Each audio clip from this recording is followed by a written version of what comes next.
La 40ª edizione dell'Expo sapevamo sarebbe stato un successo, ma non ci aspettavamo in questi termini, migliaia di persone a Conegliano, direi un'invasione pacifica meravigliosa che si inserisce all'interno dell'autunno coneglianese, dove abbiamo 99 eventi solo a settembre e 250 entro fine anno. Per cui direi veramente che questa è la Conegliano che vogliamo, una Conegliano piena, una Conegliano in cui vedi la gente circolare insieme ai bambini, carrozzine, mamme. Diciamo che è veramente una Conegliano, ripeto, che viene invasa pacificamente. Tra l'altro abbiamo avuto la fortuna di una giornata meravigliosa con una temperatura ideale e con un clima meraviglioso. E qui vicino a me c'è il dottor Carraro che ormai è un punto di riferimento del nostro territorio, un'azienda incredibile e vediamo che veramente sono persone come lui, come le loro aziende che negli anni hanno fatto sì che il nostro territorio diventasse quello che è oggi.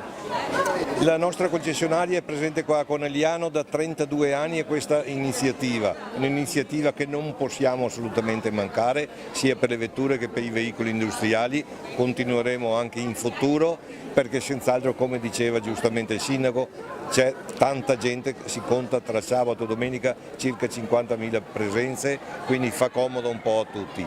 La nostra società che lavora nel Veneto ormai, Belluno, Treviso e Venezia, adesso da un paio d'anni anche nel Friuli Venezia Giulia, siamo concessionari per i veicoli industriali, stiamo lavorando molto bene, non le dico senza difficoltà, non posso dirle perché ne abbiamo tutti i momenti, però con anche un po' di soddisfazione. Sì, dal nostro esordio in Serie A, quindi da 4 anni, che è il nostro partner, è un partner privilegiato, ci fornisce le automobili, quindi è nata come una collaborazione così commerciale, però si sta sviluppando anche con un Carraro molto appassionato, sempre presente alle nostre partite, quindi un rapporto che dura e speriamo che possa perdurare anche nel futuro. Le ambizioni penso siano reciproche, di alto livello, noi puntiamo ad essere competitivi nel nostro campionato, come sicuramente già lo è nel territorio la concessionaria Carraro, che è così presente e così conosciuta. La squadra è una squadra nuova, una squadra che ha voglia di lavorare, ha voglia di crescere. Siamo in prestagione, quindi siamo in un momento in cui dobbiamo mettere insieme tutti i nuovi elementi. Gli obiettivi sono importanti, insomma, e adesso non è magari il momento di pensare a lungo termine, ma il momento di pensare giorno per giorno, perché per fare un campionato importante ci vuole il lavoro quotidiano. I think it's very interesting. Our team this year is very strong, so we have a big chance of winning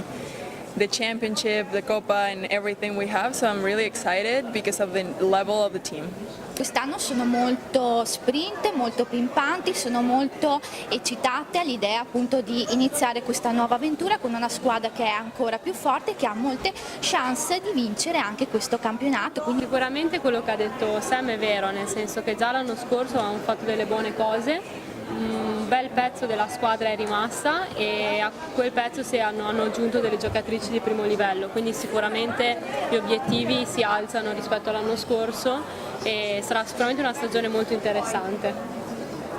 Quest'anno è stato un bel salto, al mondiale c'è un livello altissimo e veramente molto difficile, però pian piano sto crescendo, sto migliorando gara dopo gara e spero di rimanerci ancora per molto tempo e di fare dei bei risultati. Questa commedia musicale si intitola Non c'è luce senza ombra